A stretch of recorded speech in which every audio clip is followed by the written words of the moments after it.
नमस्कार, जय हिंद, जय भारत।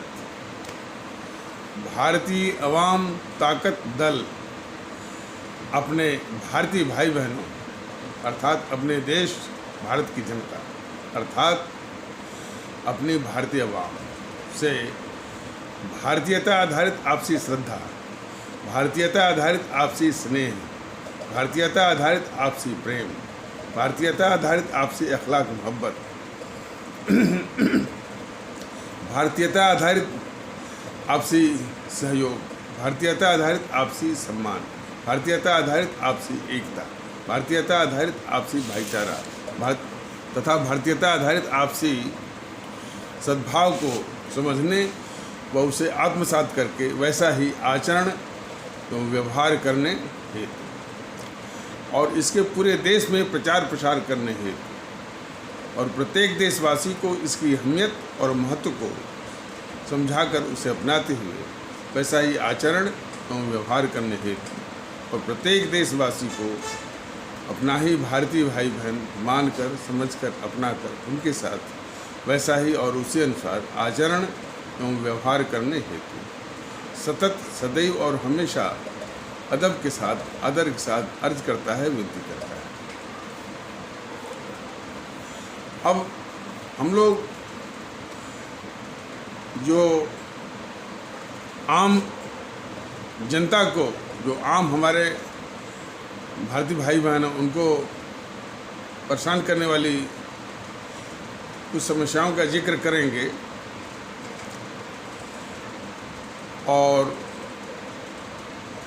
ये सरकारें कैसे कैसे उसका समाधान करती हैं, जिससे कि इस समस्या का समाधान तो होता नहीं है और एक मनोवैज्ञानिक संदेश देने की कोशिश करते हैं कि समस्या का समाधान हो गया, जबकि वस्तुतः वास्तविक और हकीकत में उस समाधान उसका होता नहीं है। समस्या वहीं पर पड़ी रहती है और वही चीज़ बार बार, कोई नई समस्या नहीं, वही चीज़ बार बार आती रहती है, क्योंकि इनके मंशा में खोट है। और लगभग जितनी भी राजनीतिक पार्टियां हैं, उनके कार्य करने की शैली है कि किसी भी समस्या का समाधान जो है वो जड़ से नहीं करती हैं, सतही तौर पर करके समस्या को उसी स्थान पर रखती है। देखिए, जेएनपीसी लाख है कि हमने आरटीआई लाए और आरटीआई इनका नहीं लो वो लाया गया है, वो किसी ने आंदोलन चलाया था तो उसके तहत। और आरटीआई का कितना दुरुपयोग है ये शायद मैंने साधारण जनता को मालूम नहीं है। आपको कोई कठिन सवाल कर दीजिए, उसका जवाब आपको नहीं मिलेगा। आरटीआई जो है, जो बड़े बड़े राजनीतिक दल हैं, उन पर आरटीआई लगती ही नहीं है। जो चीफ इंफॉर्मेशन कमिश्नर ने कितनी बार वो शोध थोपने की कोशिश किया। ये राजनीतिक पार्टियां, माने देश में जितने भी राजनीतिक अपराध हैं या भ्रष्टाचार की जड़ जो राजनीतिक पार्टियां हैं, वो आरटीआई के दायरे में आती ही नहीं है। सुप्रीम कोर्ट, हाई कोर्ट जो है वो आरटीआई में आता ही नहीं है। तो मैंने बहुत दुरुपयोग है इसका, और तमगा लूटने के लिए कि हमने आरटीआई लाया उधर। ये वैसे ही जैसे मनरेगा लाया वो हमारे गरीबों को गड्ढा खोदने के लिए, लेकिन उसमें भी उसके एजेंडे द्वारा भ्रष्टाचार। उसी तरह न्याय भी है, न्याय दे दिया कि आपको न्याय के जरिए आपको ये पैसा मिलेगा, उसमें भी भ्रष्टाचार। तो दिखाने के लिए कुछ भी है, लेकिन उसकी मुख्य नियत होती है कि जनता परेशान रहे, भ्रष्टाचार चलता रहे और तमगा लूटने वाली बात। मोटा मोटी यही इन सबों की नियत है, यही फितरत है।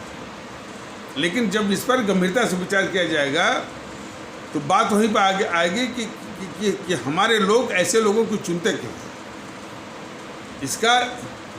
इसका हल आज तक नहीं मिला वो जनता से। जनता हमेशा जो है जो जवाब देती है कि ऐसे लोगों को चुनने के लिए वो उसकी बौद्धिक बेईमान जो जनता ऐसे इस तरह के राजनीतिक दलों की या किस तरह के लोगों को, अपने प्रतिनिधियों को चुनती है, वो बहुत बड़ा गड्ढा है, बहुत बड़ी समस्या है, बहुत बड़ा एक सवाल है। और वो चीज़ जब जनता में पूछने जाइए कि भाई किस तरह से वो गलती क्यों करते हैं जिसको आप खुद भुगतते हैं, जबकि संविधान निर्माताओं ने आपको इतना अमोघ असर दिया कि इसका उपयोग जो है आपकी जो भलाई कर सके उसी को दीजिए, लेकिन उसका कोई माकूल जवाब नहीं मिलता। हमारा वोट ले जाते हैं, कोई भी होता है, फ़र्क क्या होता है, सभी चोर हैं, पता नहीं क्या क्या बोलते हैं। ये नहीं कहते हैं कि नहीं भाई हम उसी को चुनेंगे जो कि समाज की भलाई सोचता हो। कम से कम पार्टी पहले, वो कैंडिडेट भले कुछ हो, लेकिन पार्टी यदि समाज विरोधी है, पार्टी यदि इस देश विरोधी, देश गद्दार है, तो उसका कोई भी कैंडिडेट हो उसको चुनना ही नहीं है। तो ये सारी प्रॉब्लम, सारी समस्या जो है, जो चुनने वाले वोटर हैं उनका जो मूल्यांकन है वो बहुत ही जो है वो चरमराया हुआ है, रप्चर्ड। ये काफ़ी माने सारी समस्याओं की जड़ है।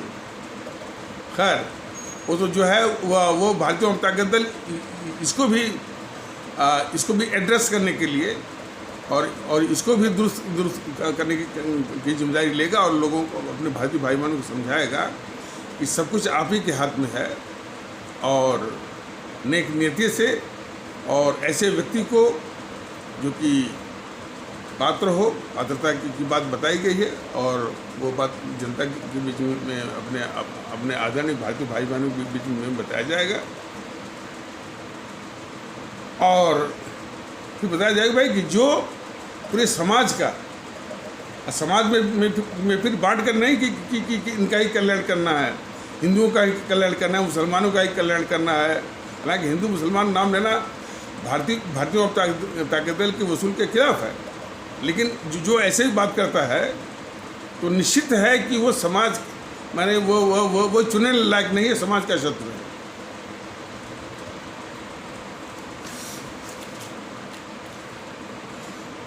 लोग विभावने नारे देते हैं ना कि हम दलितों के लिए करेंगे, मुसलमानों के लिए करेंगे। जो ऐसा बोलता है निश्चित रूप से जो है वो इस लायक नहीं है कि आपका प्रतिनिधि बन सके, या वो समाज का शत्रु है। तो उसको पूर्णतः जो है उसका बहिष्कार करिए, उसको शून्य वोट मिले, ये जो है सुनिश्चित करें। क्योंकि इस तरह के जो तत्व हैं, यदि उनको वोट मिल जाता है और चुन जाते हैं तो फिर उनकी दुष्टता 100 गुना बढ़ जाती है। इसको जरा सोचिए, जो अपराधी है, जो भ्रष्ट है, जो तिकड़मी है, जो आपको परेशान करता है, झूठ बोलता है, जिसमें आप उसको चुन देते हैं, तो उसकी यही दुष्टता जो 100 गुना बढ़ जाती है और वही अभिशाप यानी हम आप झेलते हैं। तो इस गंभीर बात को हर एक भारतीय भाई बहन को बड़ी गंभीरता से बहुत वो सोचना पड़ेगा।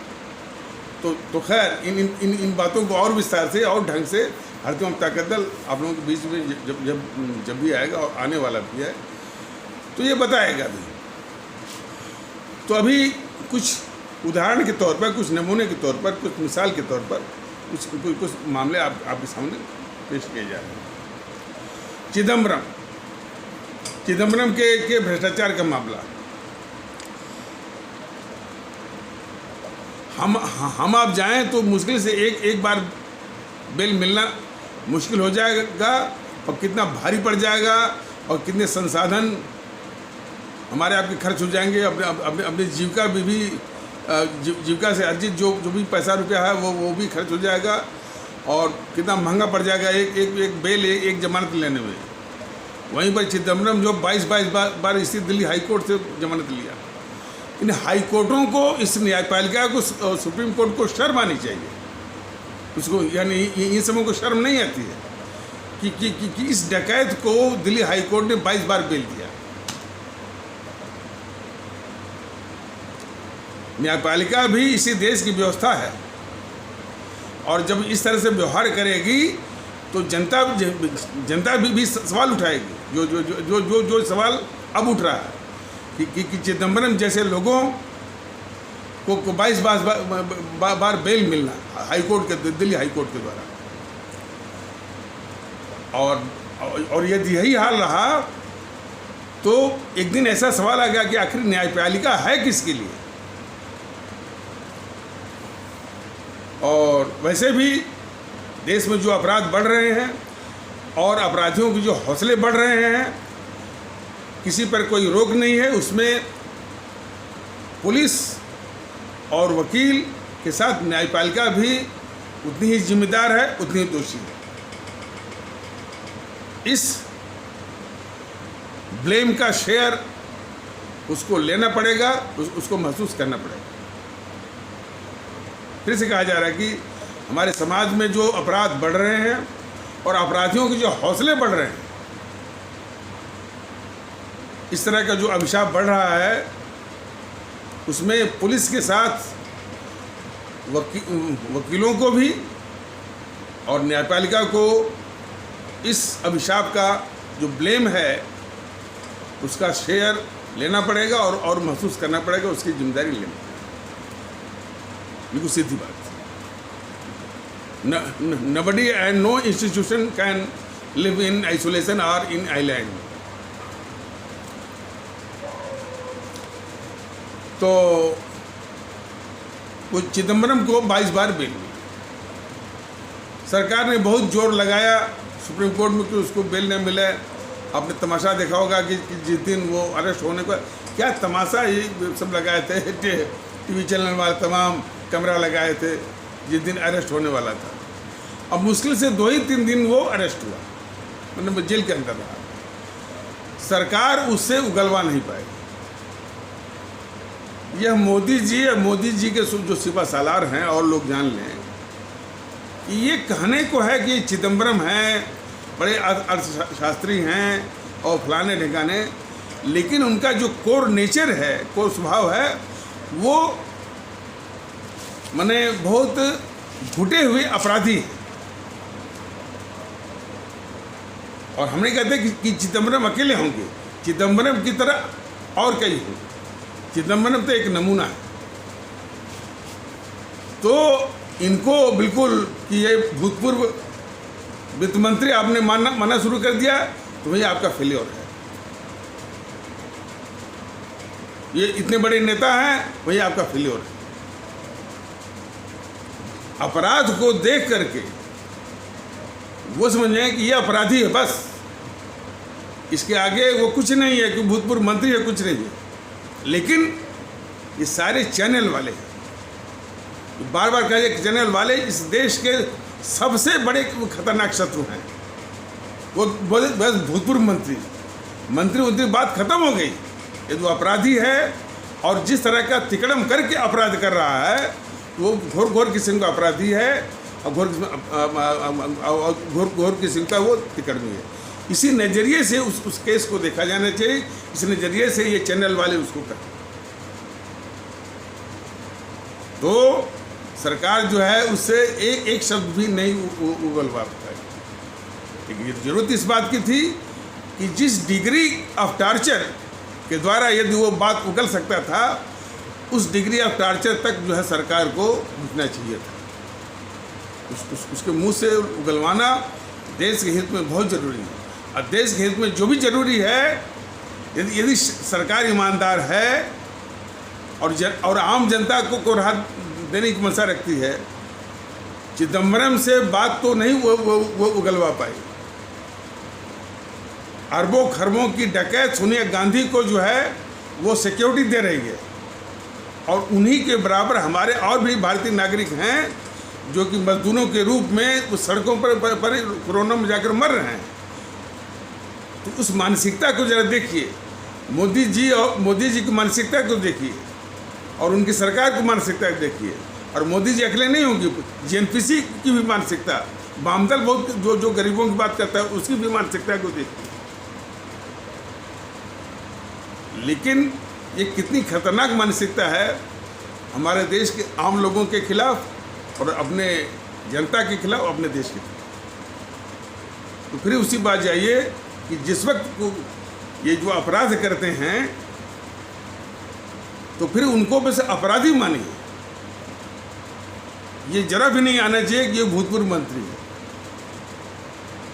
तो ये तो भारतीय जनता दल अपने आदरणीय भारतीय भाई बहनों को बता रहा है, और इनकी जो मंशा में जो बेईमानी है, मान वो चिदम्बरम जैसे खूंखार अपराधियों को बचाने की, उसको भी ये बता रहा है भारतीय जनता दल।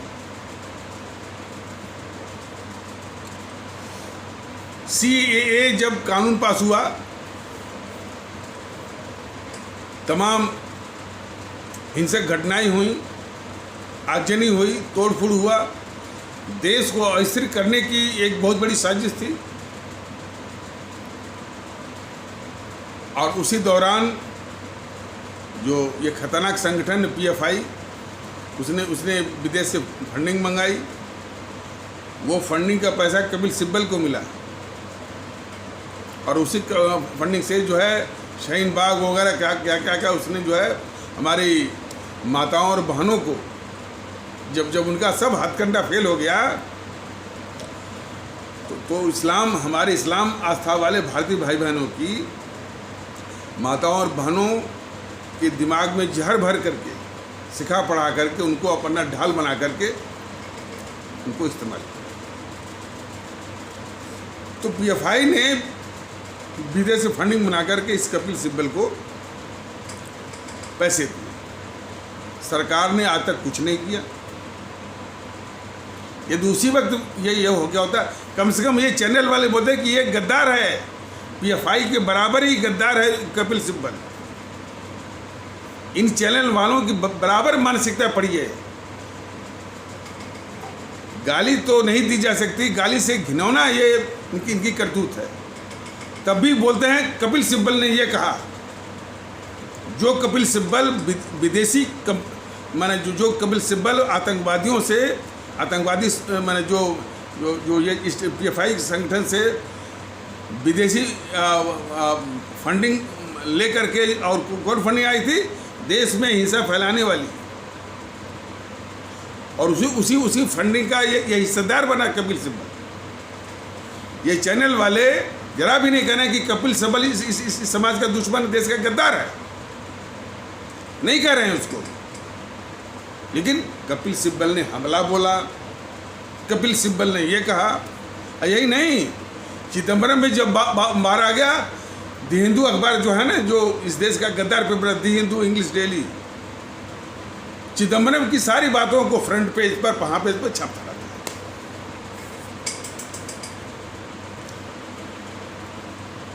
तो देश के बड़े बड़े अपराधियों को,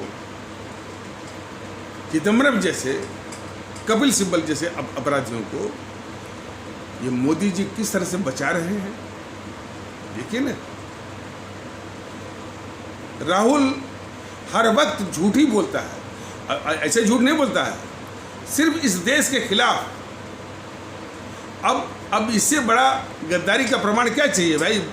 बोलिए, ये सवाल सबसे है कि जिसमें युद्ध जैसी स्थिति हो चीन के खिलाफ, तब भी जो झूठ की मशीन है ग्लोबल टाइम्स चीन की, उसी की बातों को उठा करके, पाकिस्तान की बातों को उठा करके, अब तो आ रहा है कि भारत में भी कई ऐसी हैं जो कि चीन की बातों को उठा करके जो है ये भारत के खिलाफ वो खबर फैलाई हैं। उसमें एक PTI भी है, प्रेस ट्रस्ट ऑफ इंडिया, यह भी देश के खिलाफ गद्दारी करती रहती है। PTI जरा देश के लोग जान लें। तो इससे अधिक क्या प्रमाण चाहिए कि राहुल इस देश का सबसे बड़ा गद्दार? लेकिन नहीं, ये चैनल वालों के को अब तक कबूल नहीं है कि वो राहुल इस देश का गद्दार है। इनकी मानसिकता जरा पढ़िए। राहुल ने मोदी पर हमला बोला, राहुल का कन्फ्यूजन। इसलिए हमारे आदरणीय भारतीय भाई बहन समझ लें, और खैर वोट तो करेंगे ही, इन सारे चैनलों का बहुत अच्छा निदान, अच्छा इलाज इस देश के लिए बहुत ज़रूरी है। तो बात आ जाइए कि चिदम्बरम की बात हो रही थी, कपिल सिब्बल की बात हो रही थी, गद्दार राहुल की बात हो रही थी। तो कितनी भी बात की जाए, इतना घोर आर्थिक अपराधी चिदम्बरम और आतंकवादियों से पैसा लेने वाला ये कपिल सिब्बल, जीएनपीसी के सब हैं। जीएनपीसी खुद एक वो गद्दार पार्टी है। लेकिन ये सब किसके द्वारा पाले जा रहे हैं, किसके द्वारा रक्षा किए जा रहे हैं? मोदी जी और मोदी जी के राष्ट्रवाद के नीचे।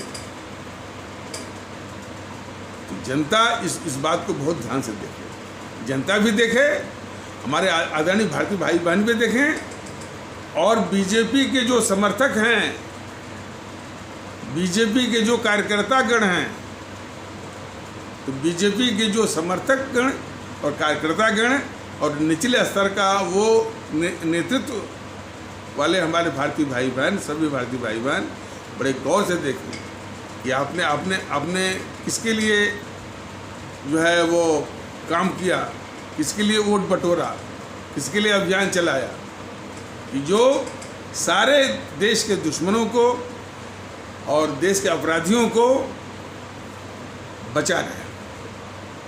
और इतना वो लोग भी जाने, देश भी जाने, सभी लोग जाने कि जो अपराधियों को बचाता है वो अपराधी होता है,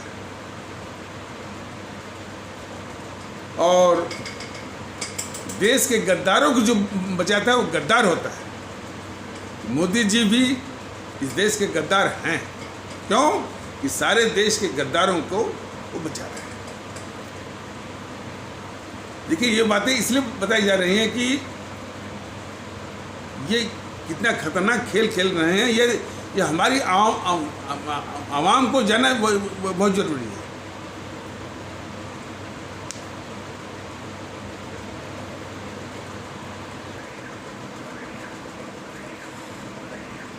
यूपीए प्रथम, यूपीए द्वितीय का जो कार्यकाल रहा है, जो सोनिया मनमोहन की जो सरकार रही है 2004 से लेकर 2014 तक,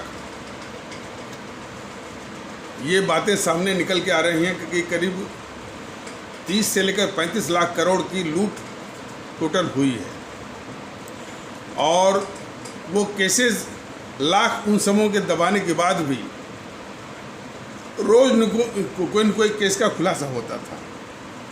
कभी 2G, कभी कॉमनवेल्थ गेम, CWG,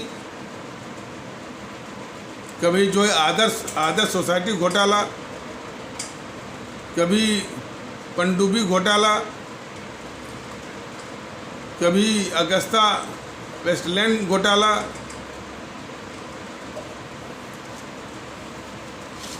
और कभी जो है कोयला घोटाला। अब नाम भी उतना नहीं याद पड़ रहा, मन भूल गया है। और यही बीजेपी संसद को बराबर बंद भी करवाई थी, और यही मोदी जी 2014 के चुनाव प्रचार में बोले भी थे। उस सारे घोटाले के केस मोदी जी निगल गए, खा गए। तो इन सारे भ्रष्टाचारियों को बचाने वाला भी भ्रष्टाचारी होता है, और ये इस देश के दुश्मन हैं जेएनपीसी वाले, उन दुश्मनों को बचाने वाला भी इस देश का दुश्मन होता है। देखिए, मोदी जी और उनके सेवा सलार यदि ये सोचते हैं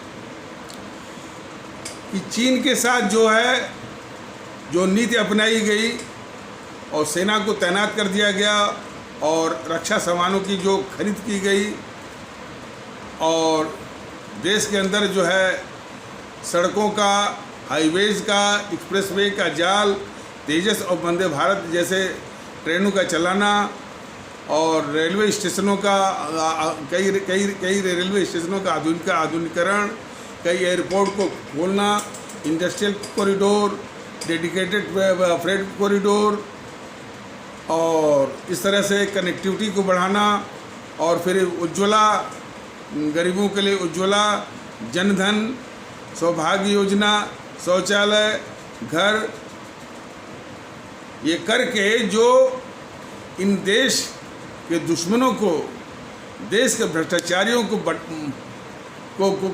बचाने का जो अपराध कर रहे हैं, वो अपराध ढक जाएगा, कदाप नहीं ढकेगा। वो सिर चढ़ के बोलेगा। अपराध के रहते हुए विकास किसी काम का नहीं है। और ये स्थिति। और दूसरे जो है, इनके जो और भी जमीन स्तर पर सिपहसाल आ रहे हैं, वो कभी हिंदू राष्ट्र, कभी हिंदुत्व, इसका भी प्रदूषण वो फैला रहे हैं कि हम जो है 1000 साल वाली गुलामी को ख़त्म करके ला रहे हैं। पता नहीं वो क्या कहना चाहते हैं। तो जो बात आती है कि भाई शासन प्रशासन या जो राज व्यवस्था है, उसकी कसौटी जो है वो तुलसीदास की उस चौपाई पर रही है कि जहाँ सुमत है संपत्ति नाना, और जहाँ कुमत है विपत्ति निधाना। अब ये पता नहीं मोदी जी जानते कि नहीं जानते हैं, लेकिन उनको जाना चाहिए।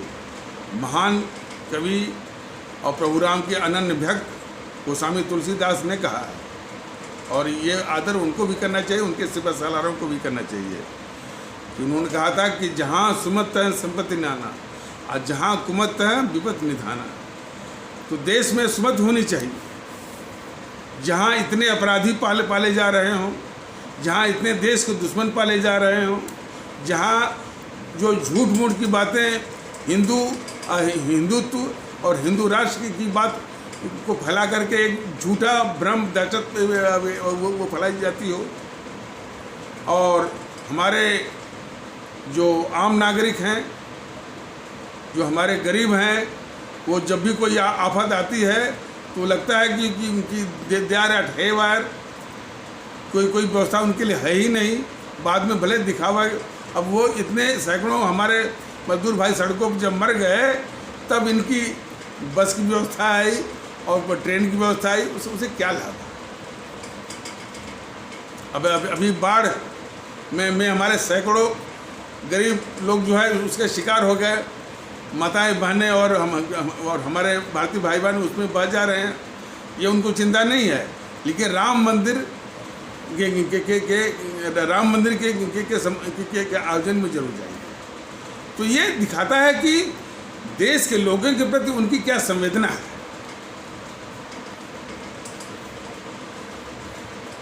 बहुत सीधी बात है।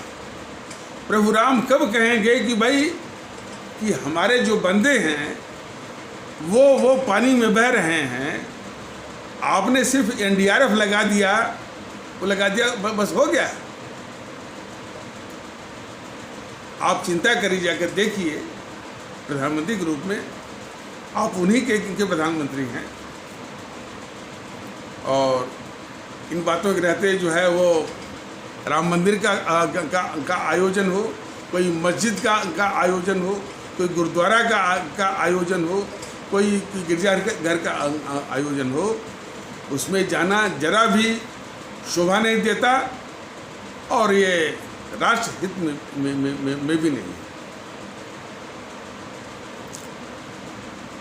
तो यही दिखाता है। यदि हम अपने आम भारतीय भाई बहनों के लिए ऐसी व्यवस्था दें कि कोई भी आफत आए, सूखा है, बाढ़ आए, कोरोना का है, उनको महसूस न हो कि ये संकट उनके लिए है। संकट जो है यदि सबके लिए तो सबके लिए है, और यदि कुछ लोग उससे प्रभावित न हो और सबसे अधिक प्रभावित हमारे मजदूर भाई हों, ये बिल्कुल गंवा रहे हैं। हमारे मजदूर भाइयों से सिर्फ 2 ही गलती होती है, ये मैं बिल्कुल मुंह पर कह दे रहा हूँ। हमारे गरीब और मजदूर भाइयों से 2 बहुत बड़ी गलती होती है। पहली गलती ये होती है कि जो आबादी विस्फोट जो समस्या है, सबसे अधिक वहीं से आती है। उनको एक बच्चे पालने का सामर्थ्य नहीं होता है, लेकिन वो 3-3 4-4 बच्चे 5-5 बच्चे बहुत कम उम्र में देखने को मिलते हैं। जबकि तमाम ऐसे उपाय सरकार के द्वारा मुफ्त मिलते हैं, उसका प्रयोग करके वो रोक सकते हैं। शायद इस बात को समझ गया हूँ। आबादी विस्फोट में मजदूर भाइयों के द्वारा जो है बहुत बड़ा एक अभिशाप का योगदान वहाँ से हो रहा है। ये सबसे बड़ी गलती हो रही है उनसे। और दूसरा, मानता हूँ कि वो रोज़मर्रा की ज़िंदगी में परेशान है, लेकिन इतना विवेक बुद्धि तो लगा ही सकते हैं ना कि भाई जिनको चुनते हैं वो उनके खुद दुश्मन होते हैं, समाज के दुश्मन होते हैं और देश के दुश्मन होते हैं। अक्सर होता है उस तबके से सारे समाज विरोधी और देश के दुश्मन जो है का प्रतिनिधित्व मिलता है वहाँ से। दो बहुत बड़ी गलती होती है हमारे इन जो गरीब मजदूर, रेहड़ी पटरी वाले, किसान मजदूर और सीमांत किसान, ये इस टाइप से। एक तो आबादी विस्फोट, अभिशाप में उनका जो है माने अपेक्षित सहयोग नहीं मिलता कि इनके नियंत्रित परिवार रखे हैं एक बच्चे वाला। उनकी हैसियत, उनका सामर्थ्य एक बच्चा पालने की भी नहीं है, लेकिन 5-5 बच्चे, 6-6 बच्चे गरीबों से। ये सुनते ही दिल दहल जाता है, दिल बैठ जाता है, लेकिन उनको असर नहीं होता है।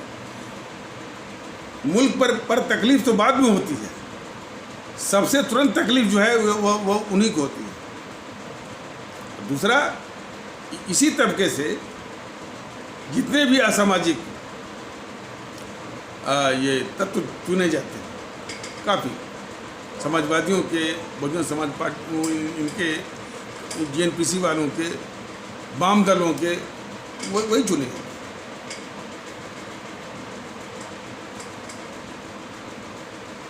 बस वो लुभावने ये कुछ रेवड़ी बांट दिया, कुछ पैसे बांट दिया, अब जैसे भी हो, लेकिन ये दो बहुत बड़ी गलती, बहुत बड़े अभिशाप होते हैं उन गरीब भारतीय भाई बहनों के तबके से।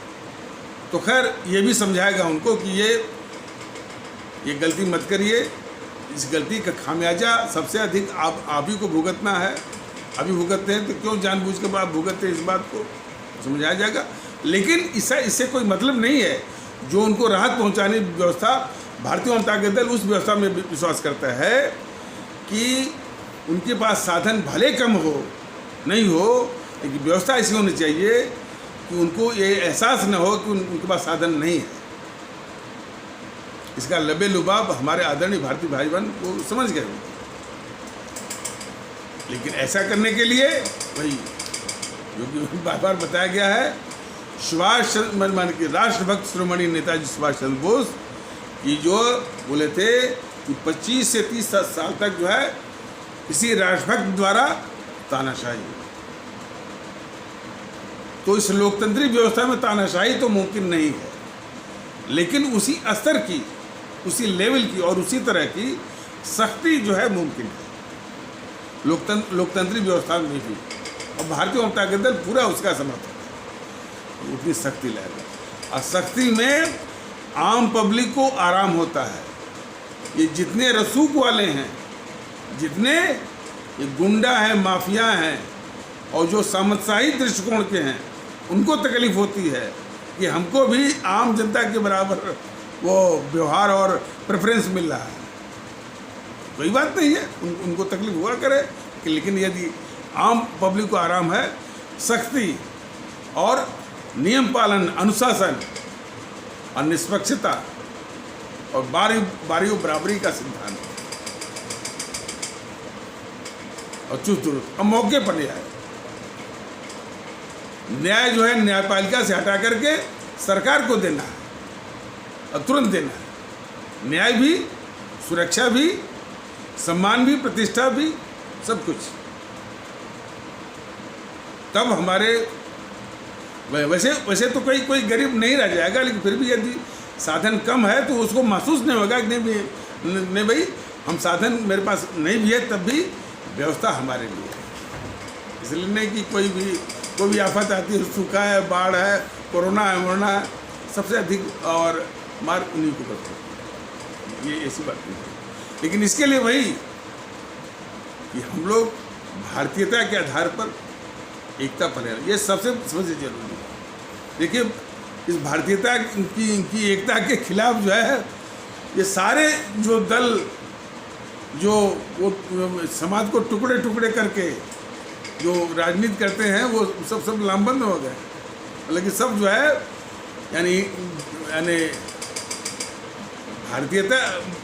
भारतीयता माने भारतीय एकता जो है, इनकी जो राजनीति थी, इनकी जो साजिश थी, समाज को टुकड़े करके ही और उसी टुकड़े में ही जो है कुछ वोट ले लेना, कुछ एमएलए आ गए, कहीं उनकी प्रांतीय सरकार भी बन गई, 2-4 एमपी आ गए। ऐसी इनकी घिनौनी राजनीति को आज चुनौती मिल रही है, इसलिए सब लामबंद हो गए। सब बीजेपी वाले भी, जेएनपीसी वाले भी, वामदल वाले भी और सब। लेकिन हमारे आदरणीय भारतीय भाई बहन समझिए कि आपके हित में है कि भारतीय एकता अपनाइए, सारी समस्याओं का समाधान होगा यहीं से। तो इन्हीं आवश्यक अल्फाजों के साथ इस जरूरी तबसरे को यहीं पर विराम दिया जाता है। तब तक के लिए नमस्कार, जय हिंद, जय भारत।